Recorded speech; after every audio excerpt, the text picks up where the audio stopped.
You know, Like, both the heroic upgrades are pretty terrible. Like, you sort of gotta go. Like, the push upgrade isn't the worst. The swipe upgrade is the worst, I would argue.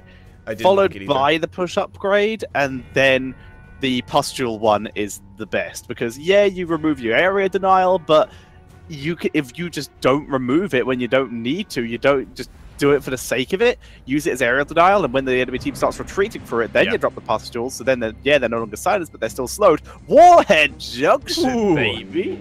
Yeah, we're gonna play on Warhead Junction next, and it was chosen by SPT. And now, Tetra, that rings a very pleasant bell, because during Phase 1, they played Twin Blade variant on this very map. Oh, they did. They did indeed. And it's interesting that they actively picked this. They are 1-1 on it. Wukong Gaming have yet to play it. This is going to be interesting here. Okay, hopefully Wukong Gaming knows how to play the map. It's not a common sight anymore. Just compared to last phase where CE and the likes and some other teams, they were actually favoring Warhead Junction every now and then. But even in China now, the map has fallen off a little bit. And I think a lot of it has to do with the fact that Warhead Junction was not available in the Hero League pool for quite some time now. So if you're not able to play the map in your Hero League or Team League matches, and you can only practice it in scrims, which is, you know, not ideal, then I can understand why some teams don't want to play it in HGC. Makes sense to me. So, we can see Super Perfect Team. They do want to play it in HGC. What do they have planned for it? Well, Tahaka already banned out. Genji, Uther, all still viable. So, Wukong should be able to pick up the Uther here as their first pick, seeing as it has been left available, unless they have something else they want to prioritize over it. Yeah, they could also... Yep, there we go. Tetcher, the Oracle, confirmed live on stream. But I was going to say that they could have also maybe considered the likes of Illidan, Greymane, something along those lines. We know how strong CE played those heroes on Warhead Junction, sneaking in bosses very early with the support. Definitely a strategy that they could have maybe gone for. But Uther, as you said, a very stable choice, opens the draft towards many different directions.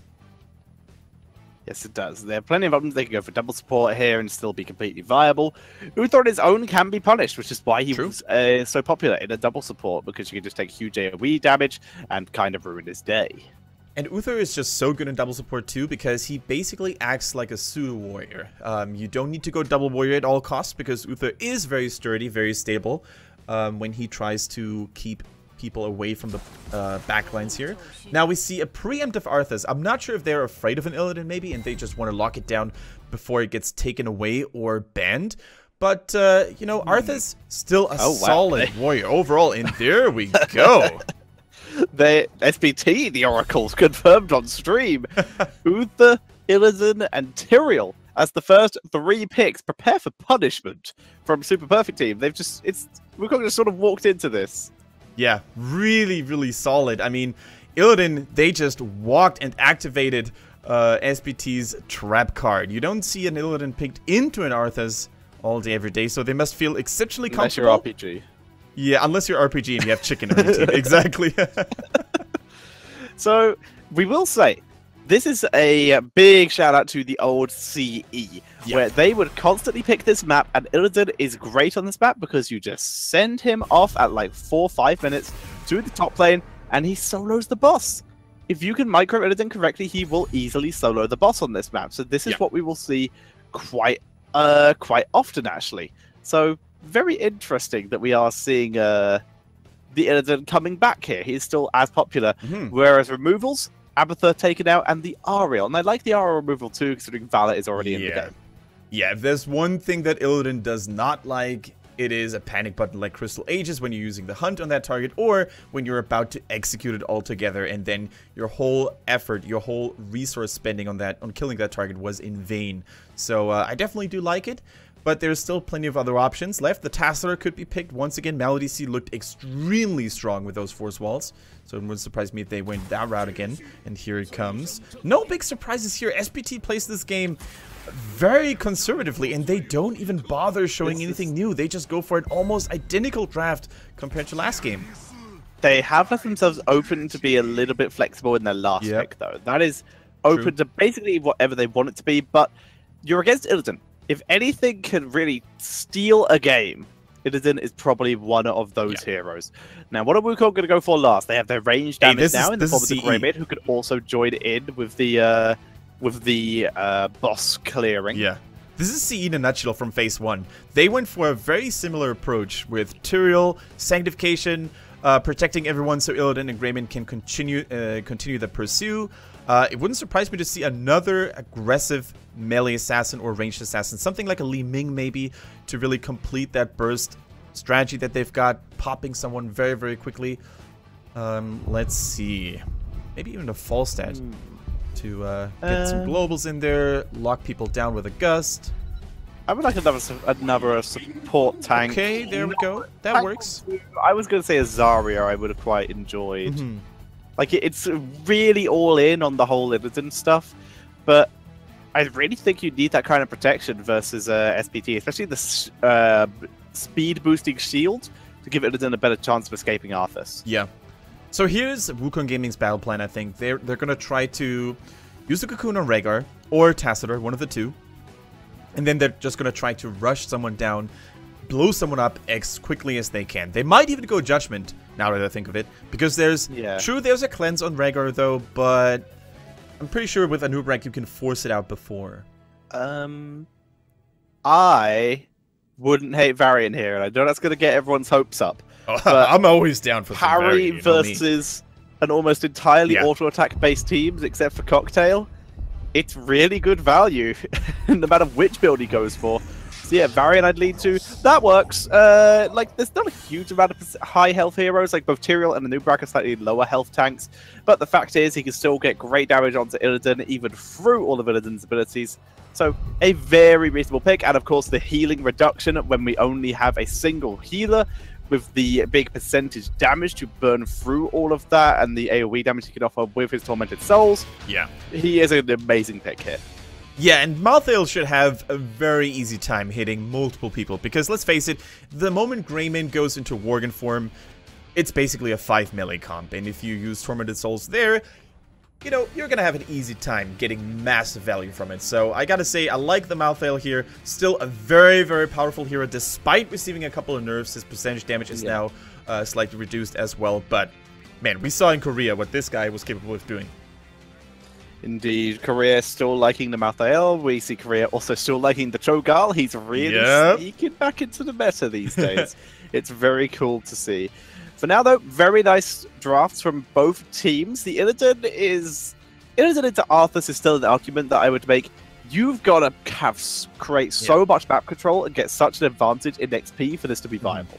I gotta say, these teamfights could go really, really well for SPT, and they could turn very ugly for Wukong Gaming if they clump up too much, which, with a 5 or 4.5 melee team comp, is very likely going to happen. So Arthas, he's gonna slow everyone, while as Malthael could have an easy time landing his AoE damage as a result. So, not clumping up or forcing a decisive teamfight very early is going to be key for Wukong Gaming if they want to succeed. Completely agree. So we're going to get to see which one of these two compositions is going to be able to take the advantage. Both look strong.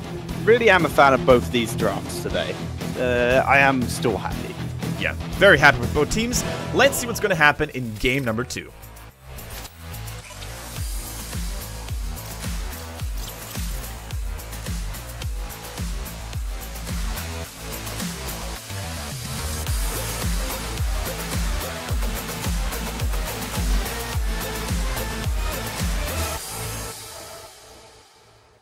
Welcome to map number 2. It is going to be on Warhead Junction between Wukong Gaming and SPT. Can Wukong Gaming stabilize? Can they pull off a miracle? We're gonna see. It is A-Ling on the Illidan. We have Lau Hu in the Greymane. Zero plays the tank. He's the Tyrael. Moon on his Uther. And Lang on that Anub'arak. Whereas on the right-hand side, 1-0 up in the series, it is going to be Super Perfect Team with Jen Zhao playing the Valor, Melody C on the Tassadar, Misaka on the Arthas, Wings on the Malthael, and ZZH is once again on that Rhaegar. Alright, Tetra's giveaway still stands. If Wukong Gaming gets level 10 quicker than their opponents, we're going to get a juicy Diva skin to give away. Oh, yeah, boy. I'm trying to find that one. I found a stim pack as well, so... oh, it's getting better.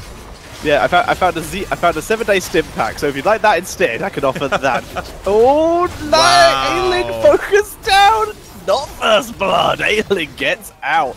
Lag might not be so lucky. He does go down. Moon may follow. It's a disaster for Wukong Gaming. I may get to hold on to my skin coats. We might have jinxed it, but Ailing on the Illidan, he made it, but at what cost? It cost 2 of his team members. Did I just have the stutter steps here, or the stuttering? I had a stutter and I refreshed because I didn't think you did. So oops. Okay. I was just like, well, okay. Either way, it cost 2 of his team members their lives, and that is, of course, the power of Arthas, ladies and gentlemen. If you get caught out of position and you don't have mobility to immediately escape his Frozen Tempest, you are a goner. And look at Illidan. He goes for the stacking talent at level 1.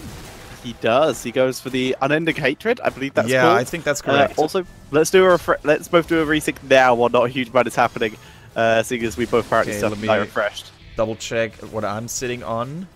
Okay, I'm on 6. You're on 6. Wow. Let me do a refresh here. There we go. 6 is exceptionally good. Yeah, I'm sitting at 7. No, I think that 6 should for work. me is pretty impressive. Yeah, hopefully I'll lag a bit and we'll resync up a bit. There we go. So, for now, CCH chilling in the bush, waiting for an opportunity to see if he can jump out. He's a bit outnumbered, so right now he's not revealing himself because a quick reaction from Lang could result in his death. So he is just waiting it out patiently. Now we have Sastar here. They feel a bit more confident about moving out to the map. Nice dodge by Genjiao, putting the pressure on continuously. Yeah, really cool to see a doggy build here as well for ZZH, going full Feral Spirit talents. He went for Wolf Run at level 1, which gives him increased movement speed, which is nice on large maps like Warhead because you can rotate a lot more quickly. And then, of course, the Feral Heart at level 4. While he's rotating, he regenerates a nice amount of mana and health. So, really, really cool variation to see. Really cool variation to see indeed. And wow, SPT have just picked up both nukes. No one can stop them. As you see them putting pressure onto the bot lane, not even burning the nuke for this, not even burning either of their nukes, just collecting them up here. If they had a Morales on their team, I'd say that they're just going to attempt to push one lane and fly to the core. But instead, we are just seeing them winning all the lanes, holding onto their nukes, not needing to use them yet. Oh, Genjiao, though, is punished for staying too long alone. Yeah, thankfully for SPT, though, he was not one of the carriers for either of the warheads, so no nukes lost here. But a nice pickup for Wukong Gaming for sure. Now, I do want to highlight the fact that Melody C twice in a row on that Tassador went for Kala's Light rather than the Life Leech from Kala's Embrace. And that is quite neat to see here. And I think with Malthael and Arthas, who need a lot, or who are going to need a lot of protection as well, that makes a lot of sense. Indeed. With the most recent shield nerfs, I think it also works reasonably well, so I don't mind it. Like you said, it's going to give Malthael and Arthas the value. It's the most consistent of the talents. You're going to get it the most often. Yeah, I agree with you. I think this is a good one. Here we go. Quinn Shao here in the bottom lane keeps on chasing the Anubrek for a while here. ZZH, of course, needs to be careful against an Uther and the Anubrek. One stun chain, and he is a goner, but they're not committing anymore to this bottom lane. Instead, they're rotating, taking a mercenary camp, it seems. And SPT, they're taking this very slowly. And one nuke was actually used. I think it was in the top lane because we don't see the fort there anymore. Oh, immediate retreat. I like that call. Nice. It's always annoying to give up a mercenary camp, but it's much better than losing a nuke. Yeah, it's also much easier to clear a mercenary camp when you're alive as opposed to fighting over it and dying. So, good choice. Good choice to retreat. Like you said, yeah, it sucks. But they're able to clear up most of the camp and once again back it up as Wukong Gaming continues to put pressure here. And the longer Wukong Gaming stay here, the more they will lose in the other lanes. Did you see how Quinn Zhao basically counted cooldowns and countered abilities? Otherwise, he would have never stepped in as aggressively, but he saw that Lang just used the Burrow Charge and the Impale on a different target, so he knew there was no chance for Nubrek to lock him down and Uther to follow up on, and that's why he went in aggressively, and that's why he gets so much value here. One target down, Greyman has fallen, and Nubrek is gonna follow suit. There we go. Yeah, Zero also being focused. The tick damage from Malthael is still on him, but the continuous healing that he used from grabbing the fountain a little bit earlier will keep him up and healthy. In the meantime, Misaka is split pushing top lane, and I guess is about to probably split push mid lane as well after he grabs that watchtower back. Yeah. You know, I wouldn't hate an early boss call by SPT. They're actually going for it, I think, with Malthael. Because A, they have tons of damage to clear it very fast. And B, they see Illidan in the top lane busy clearing mercenary camps and busy clearing minions. And without level 10, without the hunt, there's no way he's going to join anytime soon. They also have a 2 level 11 advantage, level 10 abilities online. So it is one of the safest bosses you could have possibly gone for. And that, combined with a nuke, 2 nukes, even 3 nukes even in their roster, is going to deal a lot of damage. They could potentially get 5. There's still 2 nukes in this bot lane. They're going to get 5. They're going to have 5 nukes and a boss. They can just straight up push the game here. They're going to try. There's a Merc camp here. They're all here. Unless they die here, we're seeing Arthas and Tassadar caught on the rotation. If either of them go down, they're going to lose their nukes. But here comes the rotation. Lauhu taken out. Nice. Tassadar staying alive. Moon is just losing the 1v1 against Arthas. A noob coming in for a double retreat save onto Moon, who is rooted and taken out. This is a disaster. Wukong Gaming getting a great catch, but they couldn't kill off either of the members. Lag may drop as well. Illidan split pushing top, grabbing a Merc camp as Lag goes down. The boss, though, has dropped a lot of health. They only have 4 nukes. What happened to the 5th? Did they use it? I think they used 1 on the tower line. Yeah, we see the buildings quite weakened, and they use another one. I can't recall the last time I saw a team having 5 nukes. Every team member had 1 in their possession on Warhead Junction. That's the maximum amount. So cool to see. The keep is down. Yeah, I like the fact that they did use 2 nukes here. Yeah. There was no way they were going to be able to go to the core with the boss at such low health. So it's fine that they just put the pressure on. They really didn't. Just very far forward. He really shouldn't be, but he's fine. His team's near enough to him that he's able to get out safely. And you can see that Illidan, he knew the same. He kept pushing top lane. He knew this wasn't going to happen. Now we're seeing Super Perfect Team. They're not committing to a core, just dropping a nuke on mid, keeping the pressure on, keeping the structures down, keeping their map control. Yeah, just dropping a casual nuke, you know, dropping bombs on the enemy team. Didn't really committing, just like, I'm just going to leave this here. Don't mind me.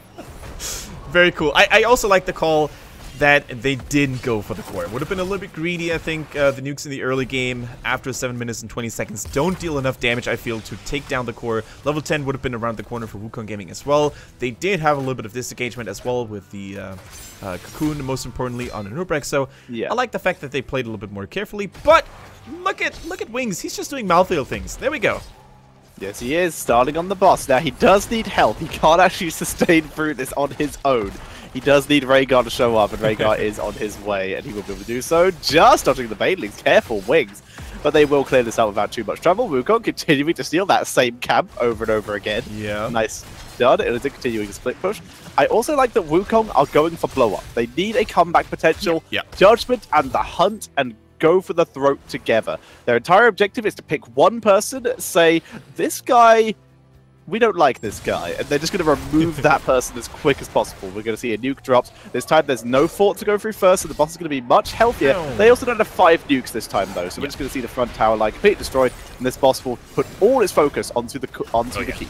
The keep is down to roughly 60% health, and there's very little that Wukong Gaming can do here to stop this from happening. They're once again 1 talent down, but as Tetris said, they need to pick a target and they need to make it pop, because that's the only way. And I think the best target might actually be Rhaegar, because Rhaegar otherwise has cleanse available. He could dispel the Judgment, for example, or any of the other stun effects. So locking down ZZH on the Rhaegar would be picture perfect, and certainly the best approach in my opinion. Yeah, you can't cleanse and you can't ancestral yourself, and therefore Rhaegar is one of the most vulnerable supports in the game. Even Uther can divine shield himself. True. So I still want to start a campaign to give ancestral healing back to Rhaegar. Just reduce the healing. Yeah, by 50% by half, by 50%. Yeah, exactly. That would just be so easy. Like, it would feel weird knowing you'd feel really bad about self-using it, but that's the point. The reason he doesn't have it, Judgment Cleanse, and that's the point. That's why you really need to do it. Onto Rhaegar as Malthael moves through. The healing reduction is on, and people are slowly ticking to doom. 1 versus 5. The Malthael dot the death over he lives? He's darkly losing, finally. Oh my god! And it's the full team wipe coming in, and that's why you don't engage Malthael when you're against a Rhaegar who has cleanse available. Oh, Wings! I basically saw him enter heaven back there, but look at that replay. Exactly, I saw him ascending again. But it did not happen. The healing reduction so powerful on multiple people. And there we go. The Ancestor healing used a little bit late, but Earth Shield, the heal, Tassler helping him out as well there in the nick of time. Like, please come back. I need one. I need one auto attack, please. No. But he gets taken out. Third keep about to drop, assuming they can continue to attack through it. They can't. There's no minion wave, so that last keep will at least survive temporarily until they can poke it down with Tassadar Storms, which they are attempting to do. Here comes a noob. They're going to try again. They've dropped the cocoon. Here's the judgment. They know Cleanse isn't up yet. They're trying to take out Arthas of all people, and Arthas sustaining through decisions aren't going well here, and it's a full team wipe. 2 in a row coming in from Super Perfect Team. The keep goes down. Catapults on the core. Ravens on the core. That's going to be a significant GG. Yeah. Maximum HP, maximum XP here for SPT. They destroyed all the keeps, all the buildings available in the game, and with the help of catapults and mercenaries and minions, they take game number 2 even more convincingly than the first one. That was just brutal. I mean, the cleanse in the last team fight there was so good, shutting down both Judgment and the Hunt, and there was in the end nothing that Wukong Gaming could have done. And they don't have to feel terribly bad about this loss, though, because let's face it, SPT currently probably on a whole different level than any other team in the league. Agreed. I personally believe priority was super off on who they were focusing there. Cocoon on Arthas or Tassadar, whoever's going to reduce their damage output the most, they feel. Focus on Rhaegar. I really don't agree with how they did their targeting in those team fights. Overall, though, their team fights still looked fairly good, but Super Perfect Team are on another level. Yeah, definitely true. And if they continue this run of just not dropping maps and just winning everything, they are definitely China, or they're going to be China's #1 seed for the upcoming Eastern Clash. And